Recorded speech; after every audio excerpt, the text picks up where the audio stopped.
Hi, my name is Jordan Worst, and this is my Case Connections number 4 assignment. I did case number 1 and case number 2. So for case number 1, it says that a newborn girl appeared normal at birth, but within 24 hours she developed lethargy, hypothermia, and apnea. The attending physician suspects a metabolic disorder and orders a panel of labs. Which diagnostic would be best to distinguish between a urea cycle disorder and a disorder in beta oxidation? Please discuss our rationale for the choice. So I said that I believe that plasma glutamine would be the best diagnostic tool to distinguish between a urea cycle disorder and a beta oxidation disorder, because we learned in week 13 that glutamine is one of the primary non-toxic carriers of nitrogen and is often found circulating in the blood.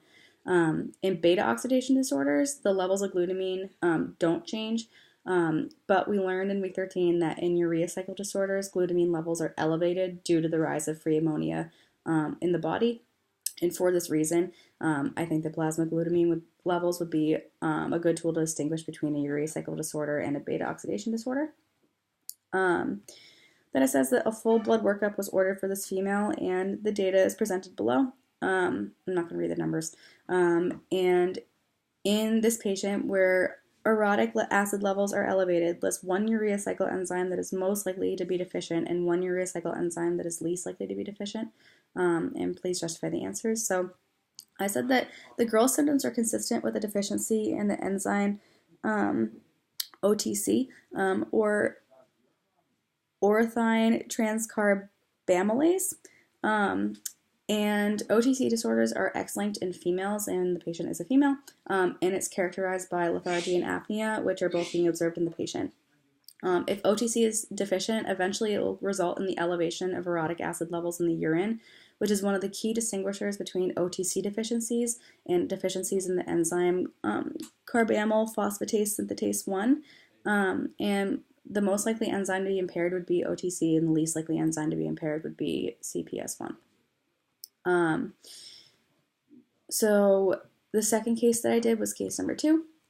So a 4-day-old infant, patient A, is being followed in your clinic. Her birth weight was 5.9 pounds, and the pregnancy at birth, which was a vaginal delivery, were normal.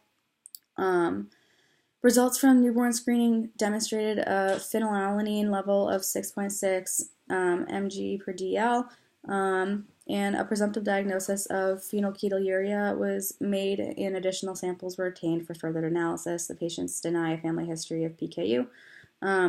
As a consequence of this presentation, which amino acid may become essential? So we learned in week 14 that phenylalanine is converted to tyrosine by the enzyme phenylalanine hydroxylase, or PAH, and if PAH is defective, then tyrosine could become an essential amino acid. Second question is, PHE dietary restriction therapy was initiated at 14 days of age with good response to plasma phenylalanine levels that dropped within the normal range. And what are the potential causes of the presentation of phenylketonuria? And I said that a cause of phenylketonuria could be due to the buildup of phenylalanine in the body because it can't be metabolized by PAH. So it could have a deficiency in PAH. The third question is, another infant, patient B, is also being evaluated for suspected PKU.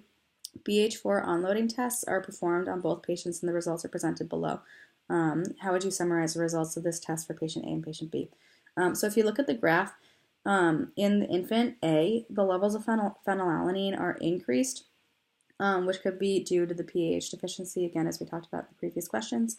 But in patient B, there isn't an increase in phenylalanine levels, but there is a decreased onloading of BH4. So that could be due to a BH4 deficiency, and BH4 is the required cofactor for PAH. So if PAH is deficient, then it'll cause a buildup of phenylalanine, and if the cofactor BH4 is deficient, then PAH is not going to work, but there's going to be a decreased onloading of BH4. So those are the answers to the questions, and the only sources I used was the material for week 13 and week 14. So I'm just going to write at the end that the references were week 13 and week 14 material. But that is my assignment. Thank you.